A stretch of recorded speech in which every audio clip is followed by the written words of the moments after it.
কিছু ঈদ মোবারক আপনাদেরকে দিতে আসছি। গেল কয়েকদিন যাবত অনেক খারাপ সংবাদ ছিল, আমি আসলে এই নিউজগুলো দিতে চাই না। প্রথমবারের মতন একটা অর্জন হয়েছে যেটা এই যাবৎকালীন হয়নি। এই অর্জনের বাহিরেও আরো কিছু অর্জন হয়েছে। দর্শক, ইতিহাসে প্রথমবারের মতন আরেকটা বড় ধরনের ঘটনা ঘটিয়েছে। দর্শক, বাংলাদেশের জন্য একটা ছোটখাটো বিজয় আছে আন্তর্জাতিক পর্যায়ে, সেটা কি জানেন? সেটা হচ্ছে আসলে আমাগো আপা আর ইন্ডিয়াতে নাই। অবশেষে আমাগো আপার সন্ধান পাওয়া গেছে। আমাগো আপা কোথায় আছে? আসলে আপা তো কষ্টে আছে, যে এত কিছু করলো। এখন একটা কথা আছে না, যে ঘরটা আমি করলাম সেই ঘরে আমি ঘুমাইতে পারলাম না। ক্যান্টনমেন্টে লুকিয়ে আছে শেখ হাসিনা, ক্যান্টনমেন্টে আছে পিনাকি দাদার এই যে বক্তব্য, এই বক্তব্য কতটুকু সঠিক বলে আপনারা মনে করছেন? বলা বাহুল্য, যেসব অভিযোগ করা হয়েছে প্রথম আলোর প্রতি বা ডেইলি স্টারের প্রতি, এগুলো জাস্ট ফুদিয়ে উড়িয়ে দেওয়ার মতো না। এর মধ্যে সারবত্তা নিশ্চয়ই আছে। এগুলো আসলে কোনো সাংবাদিকতা ছিল না, এবং ওই মাফিয়াকে টিকিয়ে রাখার জন্য প্রকাশ্যে যা করেছেন সেটা কোনোভাবেই। শেখ হাসিনা মানুষের রক্ত পছন্দ করে, বাংলাদেশের মানুষের রক্ত পছন্দ করে, রক্ত দেখতে চায়। এই কথাটা সর্বশেষ নিজে মুখে সে একবার বলল। সে জানে যে গুলি লাগলে সে শরীর থেকে রক্ত পড়ে এবং সেই রক্ত দেখে তার অপরিসীম আনন্দ হয়। সে এই আনন্দ থেকে বঞ্চিত হয়েছে। বাংলাদেশের মানুষের সঙ্গে আমাদের যে ঐতিহাসিক বন্ধুত্ব ছিল তার ছেদ ঘটার সবচাইতে বড় কারণ হচ্ছে শেখ হাসিনার প্রতি আমাদের পক্ষপাত। যদি আমরা এই পক্ষপাত না করি তাহলে বাংলাদেশ এবং ভারতের মানুষের সঙ্গে মানুষের, রাষ্ট্রের সঙ্গে রাষ্ট্রের সম্পর্ক অনেক স্মুথ। দর্শক, অবশেষে সাবেক প্রধানমন্ত্রী শেখ হাসিনার পতনের 3 মাসেরও অধিক সময়ের পর বেরিয়ে এসেছে কিছু বিস্ফোরক তথ্য। দর্শক, যেখানে বলা হচ্ছে সাবেক প্রধানমন্ত্রী শেখ হাসিনা ভারতে নেই, অর্থাৎ যেটা দেখানো হচ্ছে এটি শুধুমাত্র বাংলাদেশের জনগণকে বোকা বানানোর জন্য। তাহলে তিনি এখন কোথায়? তিনি কি তবে বাংলাদেশেই রয়েছেন? এমনকি বাংলাদেশে থাকলে তিনি ঠিক কোন জায়গায় রয়েছে? দর্শক, এটি কিন্তু শুধু বাংলাদেশের বিশ্লেষকগণই বলছে না, বরং ভারতের একজন সাংবাদিকও এ বিষয় নিয়ে মুখ খুলেছে। অর্থাৎ তিনি আওয়ামী লীগকে কেন্দ্র করে যেই কথাগুলো বলেছে, দর্শক, সেই কথাগুলো শুনলে আপনারাও শিহরিত হয়ে উঠবেন। তাই বলবো দর্শক, যারা ভিডিওটি অন করেছেন তারা অবশ্যই নিউজটি না টেনে সম্পূর্ণ মনোযোগ সহকারে দেখবেন, তাহলে আসল বিষয়গুলো জানতে পারবেন। এমনকি দর্শক, আপনারা হয়তো ইতিমধ্যেই প্রথম আলো এবং ডেইলি স্টারকে কেন্দ্র করে কিছু উত্তেজনাকার মুহূর্ত দেখে ফেলেছেন। দর্শক, এখন প্রশ্ন উঠছে যে এই কাজগুলোতে মদত দিচ্ছে কারা? দর্শক, যদিও আপনারা সকলেই জানেন যে পিনাকি ভট্টাচার্য এবং ইলিয়াস হোসাইন যখনই এই প্রথম আলো এবং ডেইলি স্টারের মুখোশ উন্মোচন করে, তখন থেকেই কিন্তু ডেইলি স্টার এবং প্রথম আলোর উপর জনগণ ক্ষিপ্ত হয়ে রয়েছে। বা আসলে যেই ঘটনাগুলো ঘটে গিয়েছে সেটা কতটা সঠিক হয়েছে দর্শক, সেটাও জানতে পারবেন। এমনকি দর্শক, এরই সাথে সাথে ভিডিও শুরুতে আপনাদের আরও যে ভিডিওগুলোর অংশ বিশেষ দেখিয়ে শুরু করেছিলাম, সেই ভিডিওগুলোরও বিস্তারিত আলোচনা দেখাবো। তবে তার আগে বলি, যারা এখনও চ্যানেলটি সাবস্ক্রাইব করেননি সকলে চ্যানেলটি সাবস্ক্রাইব করে পাশে থাকা বেল আইকনটি বাজিয়ে দিবেন। আর যারা ইতিমধ্যেই সাবস্ক্রাইব করে গেছেন তাদের সকলকে অসংখ্য ধন্যবাদ। তো চলুন একটি লাইক দিয়ে আমরা ধারাবাহিকভাবে সবগুলো ভিডিওর বিস্তারিত আলোচনা দেখে আসি। আসলে আমাগো আপা আর ইন্ডিয়াতে নাই। অবশেষে আমাগো আপার সন্ধান পাওয়া গেছে। আমাগো আপা কোথায় আছে? আসলে আপা তো কষ্টে আছে, যে এত কিছু করলো। এখন একটা কথা আছে না, যে ঘরটা আমি করলাম সেই ঘরে আমি ঘুমাইতে পারলাম না, ঠিক না? বিগত 15 বছর তো আপা ফাইজলামি করছে, কোনো কিছু তো করে না, আপনারা জানেন। লাস্ট সময় এসে পদ্মা ব্রিজ, তারপরে যে আপনার রূপপুর পারমাণবিক বিদ্যুৎ কেন্দ্র, আমার বাড়ি কিন্তু ফরিদপুরে, আমাদের ফরিদপুরের উপর দিয়ে এই আপনার বিদ্যুৎ লাইন নিছে গোপালগঞ্জের জন্য। গোপালগঞ্জকে এমন একটা সিটি তৈরি করার প্ল্যান করছিল শেখ হাসিনা। এই জন্য মানে বড় বড় লাইন দিয়ে কিন্তু শুধু গোপালগঞ্জের মানে জন্যই সে লাইনটা টানছে রূপপুর পারমাণবিক বিদ্যুৎ কেন্দ্র থেকে ডিরেক্ট গোপালগঞ্জে যাবে। এখান থেকে লাইন কিন্তু ফরিদপুরে আসবে না, আশেপাশে কোনো জেলাও পাবে না। এটা আমরা এখন ফরিদপুরে যারা আছে এটা হইতে দিব না। আমার পাশের অঞ্চল দিয়ে, মানে আমার গ্রামের বাড়ির একদম 2-3 কিলোমিটার দূর দিয়ে একটা মাঠ, ওই মাঠের মাঝখানে দেখলাম এই খামাগুলো। পরে আমি জিজ্ঞাসা করছি কি এগুলা কি? বললো ভাই এগুলা তো সেরূপপুর পারমাণবিক বিদ্যুৎ কেন্দ্র থেকে ডিরেক্ট লাইন নেবে গোপালগঞ্জে। তা আপা যে প্ল্যানগুলো করছিল, এই রাস্তাগুলো করছে, ব্রিজটা করলো, ঠিকমতো তো আপা এগুলো ভোগ করতে পারলো না। আমাকে আপা এগুলো সহ্য করতে না পারে আমাদের আপা বাংলাদেশ আইছে। এটা আবার খুঁজে পাইছে কি আমাদের সার্জিস ভাই, বুঝছেন? এবং বাংলাদেশে তো ভাই, বাংলাদেশে বিনোদন মানে তো আওয়ামী লীগ। সার্জিস ভাই হচ্ছে দেখেন মানে হাসি পায়। সার্জিস হয়তো এই অঞ্চল আসছিল ঢাকা থেকে, মানে তো ব্রিজের উপর এসে মানে নিচের দিকে তাকায় মানে আপারে খুঁজতেছে। ওইখানে আবার বাংলাদেশের পোলাপানদের পুংটা ভাই দেখেন ছবিটা কি করছে, এইখানে কি করছে, আপারে নিচে দিয়ে দিচ্ছে। তার মানে আপা ব্রিজের নিচে, মানে আপা কষ্টে দুঃখ কষ্ট ইন্ডিয়াতে থাকতে না পেরে আপা বাংলাদেশের ব্রিজের তলে এসে আশ্রয় নিছে। ওইখানে থেকেও দেখবে না ব্রিজের নিচে, এই জন্য আপা আমাদের আপা ব্রিজের নিচে আছে। আর মানে যে কোনো সময় মুভ করবে ইন্ডিয়াতে, কিন্তু আমাদের সার্জিস ভাই চোখে ধরা পড়ে গেছে, বুঝতে পারছেন? সার্জিস ভাই চোখে ধরা পড়ে গেছে। এই যে জিনিসগুলা, এই যে বাংলাদেশের মানুষ, যে বাংলাদেশের একজন সাবেক প্রধানমন্ত্রী এইভাবে বিনোদন নিচ্ছে। বেগম খালেদা জিয়াকে নিয়ে তো এইভাবে কেউ বিনোদন নেয় নাই এইভাবে। বেগম খালেদা জিয়াকে নিয়ে কি বিনোদন নিচ্ছে? ওই যে ভাষণ দিয়েছিল বাড়ি গোপালগঞ্জের নামই পরিবর্তন করে দেবো, সেটাই তো হবে, সেটাই তো হবে। এই যে ভাষণগুলা নিয়ে মানুষ ট্রল করছে, কিন্তু এগুলো তো এখন সত্য হবে। কিন্তু আমাদের আপা যে কথা বলছে, আপা বলছে আওয়ামী লীগ কখনো পালায় না, বঙ্গবন্ধুর মেয়ে কখনো পালায় না, পালানোর ইতিহাস নেই, আপা পালাই গেছে। বুঝতে পারছেন? আপা কিন্তু পালাই গেছে। তো এই ঘটনাগুলো হচ্ছে আপনার যেটা সে বলছিল সেটা করে না, সেটা তার সাথে ঘটে গেছে। বেগম খালেদা জিয়া যেটা বলছিল সেটা সত্য হচ্ছে। কিন্তু আর শেখ হাসিনা আপা যেটা বলছিল যে তারা পালায় না, অলরেডি তার দলবল নিয়ে পালাই গেছে। তারপর যা যা বলছে সবগুলো তার বিপরীতে গেছে, যেগুলো বলছে করে না সেগুলোই হয়ে গেছে। শেখ হাসিনার সঙ্গে তার দেশের জনগণের বোঝাপড়া, সেই জনগণ স্থির করবেন। আমরা কেন মানে এই স্টেকটা, এই দায়টা আমরা কেন নেব? যার বিরুদ্ধে ইন্টারন্যাশনাল কোর্ট অফ জাস্টিসে গণহত্যার মামলা, যার বিরুদ্ধে গোটা বিশ্বে যিনি ধিকৃত এই মুহূর্তে দাঁড়িয়ে, তাকে আমরা সেভ করতে যাবো কেন? না, এখানে একটা বিষয় আছে। ভারতের কিছু রাজনৈতিক বিশ্লেষক বা সংবাদ মাধ্যম সেখানে বলা হচ্ছে যে এটা সাধারণ ছাত্রদের আন্দোলন বা বাংলাদেশের সাধারণ মানুষের আন্দোলন ছিল না, এই আন্দোলন মূলত মৌলবাদী জামাত এবং বিএনপি ক্ষমতা দখলের আন্দোলন ছিল, সেই জন্য ভারত সাপোর্ট দিচ্ছে। কিন্তু আমি তো দেখলাম যে এখনো পর্যন্ত জামাত বা বিএনপি কেউই এখনো পর্যন্ত ক্ষমতায় আসতেই পারলো না, 3 মাস পেরিয়ে গেল। আর আপনি কি বাংলাদেশের মিডিয়া ফলো করেন? আমি জানি না আপনি করেন কিনা, করা উচিত যদি আপনি বাংলাদেশ নিয়ে কথা বলতে চান। জামাতে ইসলামের যিনি আমির, তিনি কয়েকদিন আগে কি স্টেটমেন্ট দিয়েছেন জানেন? তিনি স্টেটমেন্ট দিয়েছেন আওয়ামী লীগকে ফ্যাসিস্ট বলা যাবে না, তারাও আমাদের রাজনৈতিক পরিবারের অংশ। বিএনপি নেতা মির্জা ফখরুল ইসলাম আলমগীর তিনি বলেছেন আওয়ামী লীগকে নিষিদ্ধ করার আমরা বিরোধিতা করি, আওয়ামী লীগকে নিষিদ্ধ করা যাবে না। তিনি বলেছেন বিএনপি চায় আওয়ামী লীগ নির্বাচনে পার্টিসিপেট করুক। তো আপনি যাদেরকে বলছেন বিএনপি জামাত যারা আসলে ক্ষমতা দখলের চক্রান্ত করতে চায়, আমি তো দেখছি জামাতের যিনি আমির তিনি বলছেন যে আওয়ামী লীগকে ফ্যাসিস্ট বলা যাবে না, বিএনপির যিনি মহাসচিব তিনি বলছেন আওয়ামী লীগ যেন অবশ্যই নির্বাচনে পার্টিসিপেট করে। তাহলে আমার তো এই হিসেবটা মিলছে না। দ্বিতীয় কথা হচ্ছে, বাংলাদেশের মানুষ তারা শেখ হাসিনাকে চাক বা না চাক, তারা বিএনপিকে চাক বা না চাক, তারা কমিউনিস্ট পার্টি বা বামপন্থীদেরকে চাক বা না চাক, আমাদের তাতে কি স্টেক আসে? আমরা কেন পাশের বাড়ির জানলা দিয়ে নাক গলাবো? পাশের বাড়ির মধ্যে ধরুন স্বামী স্ত্রীর মধ্যে ঝামেলা হচ্ছে, আপনার কি রুচি যে আপনি তার মধ্যে নাক গলাবেন এবং গিয়ে স্বামীর বা স্ত্রীর পক্ষ নিয়ে অন্য পক্ষের গাল খাবেন? আমরা কেন খাবো? মানে আমি বুঝতে পারছি না। মানে আমার ট্যাক্সের টাকায়, আপনার ট্যাক্সের টাকায় অন্য একজন দেশের বিতাড়িত প্রত্যাখ্যাত এক মহিলা প্রধানমন্ত্রী ছিলেন তিনি, তার ভরণ পোষণ ইত্যাদি কেন চলবে? এর কারণটা কি?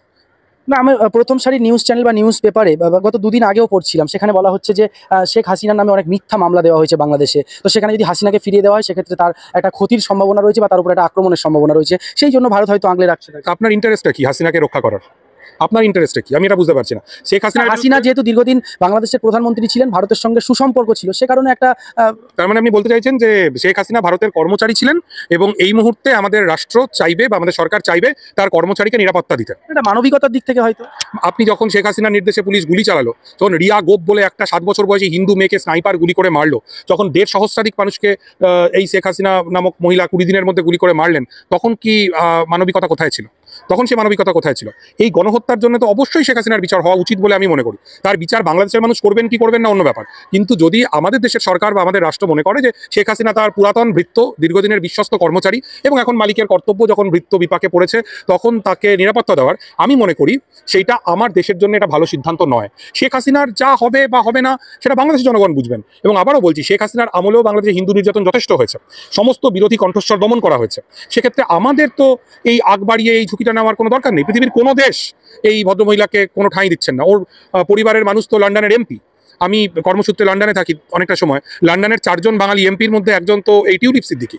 সেই ইউকে সরকার সে পর্যন্ত এই ভদ্রমহিলাকে আশ্রয় দিচ্ছে না। তাহলে আমাদের কি দায় পড়েছে যে শেখ হাসিনাকে আমরা এখানে আশ্রয় দেব এবং মানুষের গালমন্দের শিকার হব? বাংলাদেশের মানুষের আমাদের তো কোনো প্রয়োজন নেই। আমরা বাংলাদেশের মানুষের সঙ্গে তাদের যে সরকারই আসুক, ডান বাম মধ্যম যাই আসুক, আমরা তাদের সাথে একটা সুস্থ স্বাভাবিক সম্পর্ক নির্মাণ করব। আমি মনে করি বাংলাদেশের মানুষের সঙ্গে আমাদের যে ঐতিহাসিক বন্ধুত্ব ছিল তার ছেদ ঘটার সবচাইতে বড় কারণ হচ্ছে শেখ হাসিনার প্রতি আমাদের পক্ষপাত। যদি আমরা এই পক্ষপাত না করি তাহলে বাংলাদেশ এবং ভারতের মানুষের সঙ্গে রাষ্ট্রের সঙ্গে রাষ্ট্রের সম্পর্ক অনেক স্মুথ হবে। এবার প্রথম আলোর মতিউর রহমানকে বলতে চাই, তুমি ভালো হয়ে যাও, ভালো না হলে তোমাকে কিন্তু দিল্লিতে পাঠানো হবে, তোমার বোন হাসিনার কাছে পাঠিয়ে দেওয়া হবে। মতিউর রহমান, তুমি বাংলাদেশের আলেম সমাজকে কতটুকু কি করেছো, কি নির্যাতন করেছো, সাংবাদিক ইলিয়াস ভাইয়ের ডকুমেন্টের মধ্যে কিন্তু আমরা পেয়ে গিয়েছি। বাংলাদেশের মানুষ খেপে গিয়েছে প্রথম আলোর উপরে। প্রতিদিনই প্রথম আলো বাংলাদেশকে একটি রণক্ষেত্র আর যুদ্ধক্ষেত্র পরিণতির জন্য বিভিন্ন উস্কানিমূলক সংবাদ দিয়ে থাকে। আজকে প্রথম আলোর হেড অফিস কাউরান বাজারে জনগণ অবরোধ করেছিলেন এবং জনগণ প্রথম আলোর বন্ধের দাবিতে স্লোগান আর মিছিলে মুখরিত ছিলেন। আর সেই মানুষগুলোর উপরে আজকে কিন্তু সন্ধ্যার পরে আমরা জানতে পেরেছি হামলা করা হয়েছে, আর মানুষের রক্ত ঝরেছে। আমার কাছে বেশ কিছু ফটো পাঠিয়েছে আমার কিছু শুভাকাঙ্ক্ষী। প্রিয় দর্শক, তারপরে আমি বাংলাদেশের প্রত্যেকটা নিউজ পেপার খোঁজা শুরু করলাম যে প্রথম আলোতে আজকে কি হয়েছে। কোন পত্রিকাতে ঠিকভাবে কিছু লিখেন নাই, কারণ প্রথম আলোর বিরুদ্ধে লেখার সাহস বাংলাদেশের পত্রিকাগুলার নাই। এর মাঝে মানব জমিন কিছুটা তারা উপস্থাপন করেছে, তবে পরিষ্কার করেন নাই। পাবলিকের কাছ থেকে, জনগণের কাছ থেকে, আমাদের শুভাকাঙ্ক্ষীদের কাছ থেকে আমাদের যে তথ্য এসেছে, সেখানে আমি দেখছি অনেক মানুষের রক্ত ঝরেছে আজকে প্রথম আলোর অফিসের সামনে। তাই প্রথম আলো, তুমি বাংলাদেশের আলেম সমাজকে পরিকল্পিতভাবে, হেফাজতকে পরিকল্পিতভাবে, যেভাবে মামুনুল হককে পরিকল্পিতভাবে জেলে খাটিয়েছ এবং আলেম সমাজের ভিতরে, ঐক্যের ভিতরে যখন তুমি বারবার বিনষ্ট করে আলেম সমাজকে ডিভাইডেশন করে রেখেছ, তুমি মতিউর এবার কিন্তু ধরা খেয়ে গিয়েছ। সাংবাদিক ইলিয়াস কিন্তু সম্পূর্ণভাবে তোমাকে উলঙ্গ করে দিয়েছে। তোমার উলঙ্গ করার পরে তোমার ভিতরের চাবিকাঠি, নলকাঠি সব কিন্তু আমরা দেখে ফেলেছি। তাই প্রথম আলোর মতিউরকে আমরা সাবধান করে দিচ্ছি, বাংলার মাটিতে যদি বাঁচতে হয়, বাংলার মাটি যদি শ্বাস নিঃশ্বাস নিতে হয়, তাহলে সোজা হয়ে যাও। সোজা হতে পয়সা লাগে না, আর তুমি যদি সোজা না হও, তোমাকে বাঁকা করে বাংলাদেশের মানুষ দিল্লি পাঠিয়ে দেবে, যেমনটা তোমার বোন হাসিনাকে দিল্লি পাঠিয়ে দিয়েছে। আমরা আজকের এই দিনে সাংবাদিকতাকে সম্মান জানাই সেই সাংবাদিকদেরকে যাদের মধ্যে রয়েছে দেশপ্রেম, মানবতার প্রেম, মানুষের প্রেম, মানুষের কল্যাণে কাজ করে। আর প্রথম আলো কাজ করে দিল্লির কল্যাণে।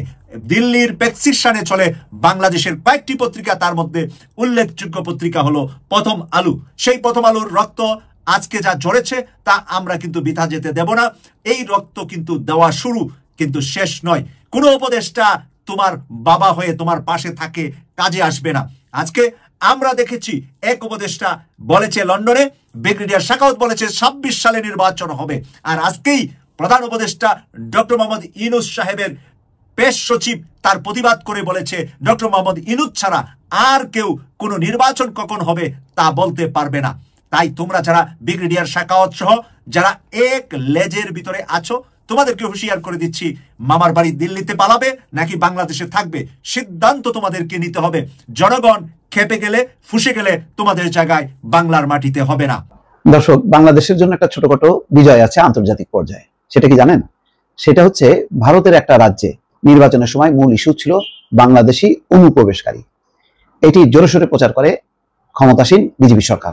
নরেন্দ্র মোদী নিজে, অমিত শাহ সহ বিজেপির সমস্ত রাঘব বোয়ালরা সেখানে যে প্রচার চালিয়েছে যে যদি ক্ষমতাসীনরা, অর্থাৎ এখন যারা ক্ষমতায় আছে, হেমন্ত সোরেনের নেতৃত্বে কংগ্রেস এবং ঝাড়খণ্ড মুক্তি মোর্চা, তাদের জোট যদি আবার ক্ষমতা আসে, তাহলে পুরো ঝাড়খণ্ড হয়ে যাবে একটা বাংলাদেশের অংশ। কেননা এমনিতেই বাংলাদেশি অনুপ্রবেশকারী এসে সমস্ত হিন্দুদের জমি জমা দখল করে ফেলছে। এমনকি তারা উত্তেজনা ছড়াইছে, যারা সংখ্যালঘু সম্প্রদায় আছে বিভিন্ন গোষ্ঠী, তাদেরও জমি হাতছাড়া হয়ে যাবে মুসলমান অনুপ্রবেশকারীদের বিরুদ্ধে। এটা ছিল একটা বিরাট একটা ইস্যু, যার কারণে কিছুটা দুশ্চিন্তা ছিল হেমন্ত সোরেন যে এই প্রচারণা বা মিথ্যা প্রচারটা কিভাবে ঠেকান। তখন আপনাদের নিশ্চয়ই মনে আছে, তিনি তখন বলেছিলেন যে এতই যদি বাংলাদেশি অনুপ্রবেশকারীদের বিরুদ্ধে হয়ে থাকেন নরেন্দ্র মোদী, তাহলে শেখ হাসিনা কিভাবে বাংলাদেশ থেকে গেল, কিভাবে? তার উত্তর দিক যে শেখ হাসিনা তাহলে প্রবেশ করে একেবারে খোদ নয়াদিল্লিতে ঘাঁটি কাটলো কি করে।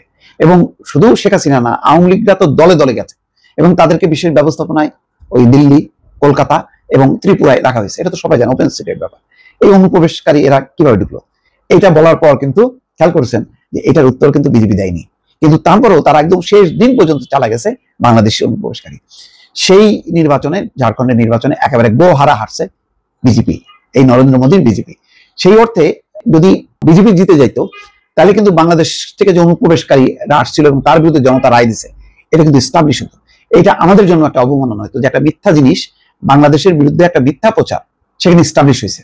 ফলে ওই বিজেপির জয় মানে তখন বাংলাদেশিরা বা ক্ষমতাসীন তো বটেই, পরোক্ষভাবে বলতে গেলে বাংলাদেশি হিসেবে আমরাও পরাজিত একটা মনোভাব আমাদের মধ্যে ডেভেলপ করতো। কিন্তু সেখানে বিজেপি হারাতে বাংলাদেশিরা একত্রে বিজয়ী হয়েছে, যে মিথ্যা প্রচার সেখানে টেকেনি এবং ক্ষমতাসীন যারা আছে তারা আবার ক্ষমতায় ফিরছে।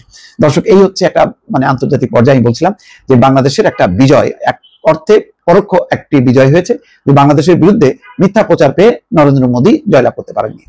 বিধানসভা নির্বাচনে জয়লাভ করে ভারতের ঝাড়খণ্ড রাজ্যে ঝাড়খণ্ড মুক্তি মোর্চা ও কংগ্রেসের জোটই আবার ক্ষমতায় ফিরছে। এই নির্বাচনের আগে প্রচারণায় বাংলাদেশি অনুপ্রবেশকারীদের নিয়ে ভোটারদের মাঝে ভীতি ছড়ানোর কৌশল নেয় বিজেপি, তবে শেষ পর্যন্ত তা কাজে আসেনি।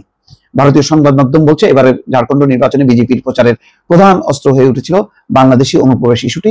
ভোট ঘোষণার আগে থেকেই ভারতের স্বরাষ্ট্রমন্ত্রী অমিত শাহ এবং নির্বাচনী সভাগুলোতে প্রধানমন্ত্রী নিজেও বারবার বলেছেন যে বাংলাদেশ থেকে আসা অনুপ্রবেশকারীরা ঝাড়খণ্ডের আদিবাসীদের জমি দখল করে নিচ্ছে।